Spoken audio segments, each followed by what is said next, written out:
नमस्कार, मेरे YouTube channel में आप सभी का मैं हार्दिक स्वागत करती हूँ। आज का अध्ययन का जो विषय है वह है उपसर्ग और प्रत्यय। तो आइए हम आरंभ करते हैं आज का अध्ययन विषय उपसर्ग और प्रत्यय। उपसर्ग और प्रत्यय की हिंदी शब्द निर्माण में एक अहम भूमिका है। हिंदी व्याकरण में उपसर्ग और प्रत्यय का प्रमुख कार्य यह होता है कि यह हिंदी भाषा के शब्दों का निर्माण करते हैं। यह हिंदी के मूल शब्द से एक नया शब्द निर्मित कर उनका अर्थ बदल कर एक नए शब्द की रचना करते हैं। जैसे हिंदी का मूल शब्द है हार, जिसका अर्थ होता है माला या पराजय।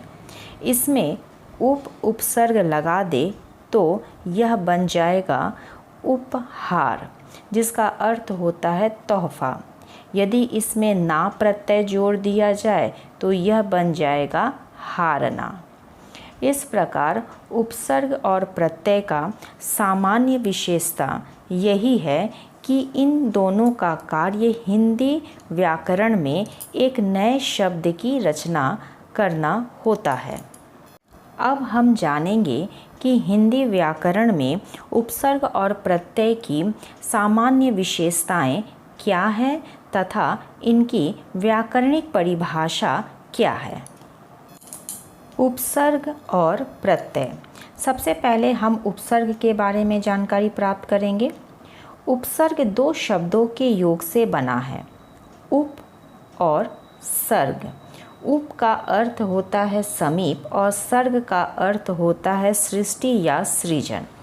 अतः उपसर्ग का अर्थ हुआ जो मूल शब्द के आगे लगकर उसका अर्थ बदलकर एक नए शब्द का निर्माण करें, उन्हें उपसर्ग कहते हैं।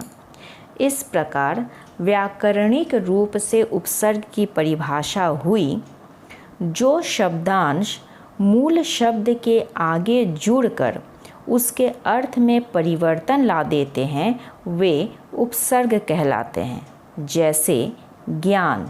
ज्ञान में अगर अ जोड़ दिया जाए तो यह बन जाएगा अज्ञान। इसी प्रकार ज्ञान में अगर सु उपसर्ग जोड़ दिया जाए तो यह बन जाएगा सुज्ञान। अगर इसमें वि उपसर्ग जोड़ दिया जाए तो यह बन जाएगा विज्ञान। अब हम उपसर्ग की कुछ मुख्य विशेषताओं के बारे में जानकारी प्राप्त करते हैं। पहला, उपसर्ग मूल शब्द के आगे लगकर उसका अर्थ बदल देते हैं। दूसरा, उपसर्ग शब्दांश होते हैं, यानी शब्द के अंश होते हैं, शब्द नहीं होते। तीसरा, उपसर्गों का हिंदी भाषा में स्वतंत्र प्रयोग नहीं होता है। अब जानते हैं कि उपसर्ग के कितने भेद होते हैं। उपसर्ग के प्रकार। हिंदी में 5 प्रकार के उपसर्गों का प्रयोग होता है। पहला, संस्कृत के उपसर्ग। दूसरा, हिंदी के उपसर्ग। तीसरा, उर्दू के उपसर्ग। चौथा, अंग्रेजी के उपसर्ग। और पांचवा, उपसर्ग की तरह प्रयोग किए जाने वाले संस्कृत के अव्यय। अब हम प्रत्यय के बारे में जानकारी लेते हैं।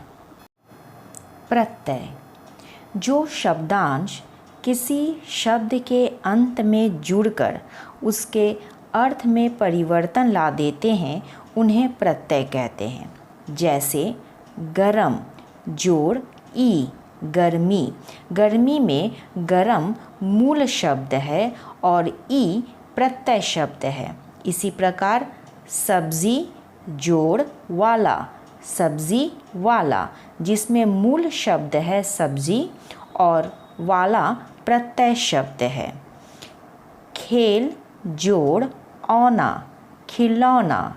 खिलौना शब्द में खेल जो है वह मूल शब्द है और औना प्रत्यय शब्द है। इसी प्रकार खेल जोड़ आड़ी बना खिलाड़ी। खिलाड़ी में मूल शब्द खेल है और आड़ी प्रत्यय शब्द है। प्रत्यय के विषय में कुछ मुख्य बातें हम जान लेते हैं। पहला, ये शब्द नहीं शब्दांश होते हैं। दूसरा, इनका अपना विशेष अर्थ नहीं होता है। तीसरा, इनका स्वतंत्र प्रयोग नहीं किया जा सकता। चौथा, शब्द के अंत में जुड़कर ये उनका अर्थ बदल देते हैं। अब हम प्रत्यय के भेद जानते हैं। प्रत्यय के दो भेद होते हैं, एक कृत प्रत्यय और दूसरा तद्धित प्रत्यय। आज का अध्ययन कार्य यहीं तक रहा। अब अगले वीडियो में हम उपसर्ग और प्रत्यय के भेदों के बारे में जानकारी प्राप्त करेंगे। तब तक के लिए आप स्वस्थ रहें, खुशहाल रहें। नमस्ते।